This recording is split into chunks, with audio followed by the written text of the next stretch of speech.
Sometimes we see that today, in some statements, they mention rationality. They bring up the term rationality. What they mean by rationality is that we should go and bow down before America. They say this is rationality. What they mean is that we should surrender to the power of the oppressor. They consider this to be rationality. This is not rationality. True rationality is the rationality of Imam. It is that very thing which was able to move this nation forward, to make this nation strong, powerful, to give it dignity in the world, to make it respected, and to place a bright future before this nation. God willing, with the rationality that Imam established, the country can achieve progress. It can achieve lasting security. It can attain public welfare, and it can also further elevate its standing in the international arena beyond its current position. This issue pertains to Imam, but now let me clarify a national issue, the nuclear issue. Regarding the nuclear issue, which is of great importance, I feel it is necessary to say a few words to inform the Iranian people. My dear ones, thanks to the intelligence of our youth, the dedication of our scientists, and tremendous effort, Iran was able to achieve a complete nuclear fuel cycle. This means that today we have the ability to produce nuclear fuel and advance it through all the necessary steps, starting from its extraction at the mine and continuing through the entire process until it reaches the power plant. This significant accomplishment was made possible by the efforts and achievements of our young people. Our scientists accomplished this. In the world, the number of countries that possess this capability is perhaps fewer than the fingers on two hands. These are achievements gained by the Iranian nation. Let me first make one point. The nuclear industry is not just for energy. Some people might think that the nuclear industry is only for producing clean electricity, which of course it certainly is in many important ways. Clean and reasonably priced energy. This comes from the nuclear industry. But it's not just that. This is just one of the benefits of the nuclear industry. The nuclear industry is a foundational industry. A foundational industry. Specialists, scientists, and those whose profession this is have explained this to us, and I sincerely hope that they will explain it even more thoroughly to the people. Many scientific fields and disciplines, as well as areas of study, are influenced by the nuclear industry in various ways. Many scientific fields, including precise and sensitive technologies such as medical equipment, aerospace, precision sensors, and electronics.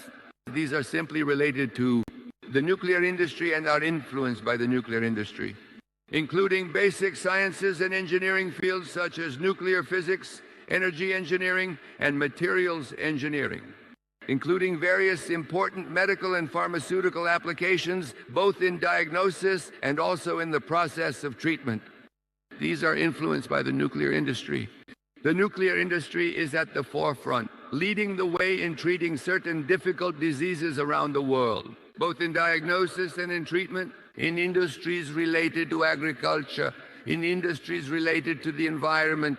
These are just several examples of various areas that are, in particular, either significantly dependent on or influenced by the nuclear industry. The nuclear industry is a foundational industry. It is a core industry.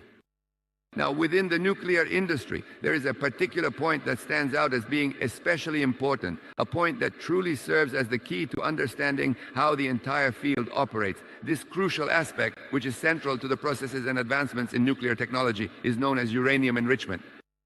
Our enemies have focused precisely on this uranium enrichment.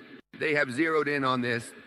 The nuclear industry, with all its greatness and the many advancements it represents, cannot truly function or fulfill its purpose without possessing the essential capability for enrichment. This process is absolutely necessary, as it enables us to produce the specific type of fuel required for the operation of our nuclear power plants. Without the ability to carry out enrichment ourselves, we would inevitably have to rely on other parties or external sources to obtain the fuel needed for our reactors.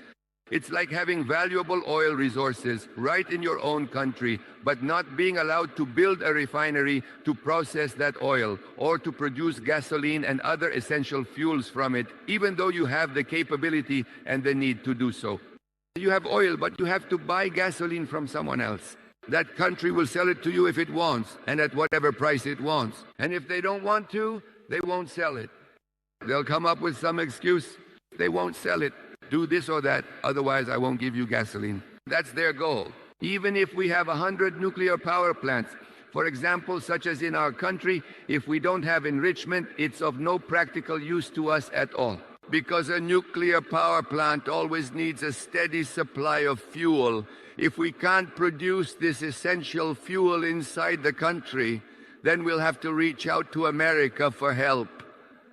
And they might, in turn, set dozens of different conditions for providing us with the necessary nuclear fuel. We've already experienced this. In the 2000s, over the important issue of 20% fuel, the President of the United States personally and directly used two of our friendly presidents as trusted intermediaries to specifically tell Iran to give us some of the 3.5% enriched uranium. We'll give you the 20% that you need. We needed 20%. The officials agreed. He gave me permission for the exchange to take place. They said that this exchange should happen in such a way that they bring the 20% to Bandar Abbas. We test it to see if it's correct, right? Then we take it. We give them the 3.5%. When they saw that we were being meticulous and absolutely insistent on receiving the full 20%, they broke their promise and didn't deliver. Of course, during this time, while these political skirmishes were going on, our responsible officials were handling the matter. Our scientists themselves produced the 20% domestically.